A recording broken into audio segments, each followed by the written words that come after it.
Good morning সবাইকে। সকালটা শুরু করলাম আপনাদের সঙ্গে। ঋষভকে স্কুলে ছাড়তে যাব, ভাত খেয়ে ফেলেছে ও। এই যে বেরিয়ে পড়েছি, স্কুল গাড়িতে তুলতে যাব। প্রায় দিনই আমিই যাই, এক আধ দিন আমার শাশুড়ি মা দিয়ে আসে।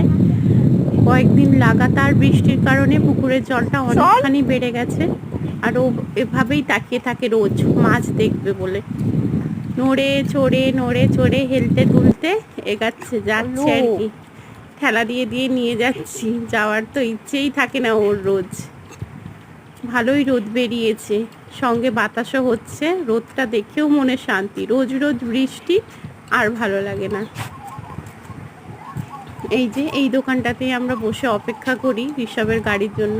ও একটা ছোট্ট ডাব দেখতে পেয়েছে, ওই যে দেখুন পড়ে আছে। আর এইখানে কাছে এলে না আমার মনটা একটু ভালো হয়ে যায়। কেন বলুন তো?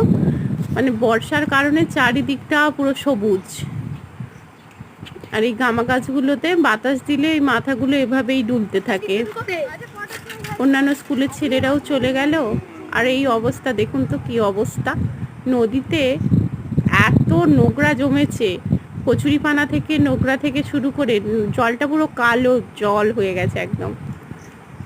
আর এই পাট গাছের পাতাগুলো পোকাতে একদম ছাঁদা করে ফেলেছে। একটা পাতা যদি গোটা থাকে। আর কিছুদিন পর পাটও কাটতে হয়ে যাবে। এই পাট কেটে এই নদীর জলেতেই ফেলবে, তখন জলটা আরও নোংরা হয়ে যাবে, আর প্রচুর মশাও হবে তখন। ঋষভ ধরার চেষ্টা করছে, আমাকে নাকি একটা পাট পাতা দেবে, কিন্তু পাচ্ছে না। এই যে ঋষভকে নিয়েও